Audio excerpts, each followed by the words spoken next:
Hello అండి అందరికీ. ఈరోజు నేను ప్రకాష్ పాల్ గారి మీటింగ్కి వెళ్తున్నాను. చాలా చాలా బాగుంటుంది. వాళ్ళ మెసేజెస్, సాంగ్స్ చాలా చాలా బాగుంటాయి. యూత్కి అందరికీ కనెక్ట్ అయ్యేలా ఉంటాయి. ప్రతి ఒక్కరూ వాళ్ళ సోల్ని దేవుడికి ఇచ్చుకున్నట్టు అనిపిస్తుంది అక్కడ.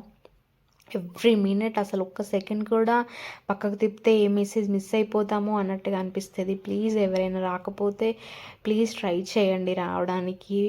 లేకపోతే హైదరాబాద్లో లేకపోతే కనీసం మీ వెల్ విషర్స్కి, మీ ఫ్రెండ్స్కి, మీ రిలేటివ్స్కి అయినా చెప్పండి. ఒక్కసారి విజిట్ చేయమనండి. అది హిందూస్ అయినా ఎవరైనా సరే వెళ్ళి వినొచ్చు. చాలా మంచి మెసేజ్ ఉంటుంది. చాలా హ్యాపీగా అనిపిస్తుంది. మైండ్ చాలా పీస్ఫుల్గా ఉంటుంది. అయితే నేను ఇంటి నుండి బయలుదేరి మా హస్బెండ్ దగ్గరికి వెళ్ళాలి. తను నన్ను స్టేడియంకి తీసుకెళ్తా అన్నాడు. బస్లో ఎక్కాను అండ్ మెట్రోకి వెళ్ళిపోయాను మా హస్బెండ్ దగ్గరికి. తను నన్ను బైక్ పైన నుండి తీసుకెళ్ళాడు. సో ఎందుకంటే తను కూడా వస్తానన్నాడు డ్యూటీ అయిపోయిన తర్వాత. చూడండి అక్కడ మేము ఉన్నాము. చాలా చాలా హ్యాపీగా అనిపించింది.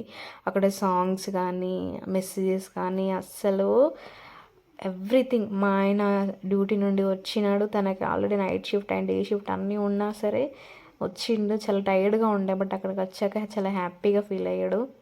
So please do come and participate in the wonderful programme in LB stadium Nampally. చాలా చాలా హ్యాపీగా అనిపిస్తుంది. ప్లీజ్ రండి అందరూ. అక్కడ ప్రతి ఒక్కరిని మీరు అడగండి వాళ్ళ సోల్ ఎలా పార్టిసిపేట్ చేస్తుంది ప్రోగ్రాంలో అని. Every one feel very happy in that. చూస్తున్నారు కదా, మొత్తం ఎల్బీ స్టేడియం అంతా నిండిపోయింది. చైర్స్ వేశారు అండ్ బ్యాక్ సైడ్ కూడా కూర్చున్నారు. ఇంత వర్షం వచ్చినా కానీ అసలు ఎక్కడ కూడా అసలు ఆపలేదు. చాలా చాలా వర్షం పడింది. అందరికి అంబ్రెల్లాస్ కూడా ఇచ్చారు, వాళ్ళు రెయిన్ కోట్ కూడా ఇచ్చారు.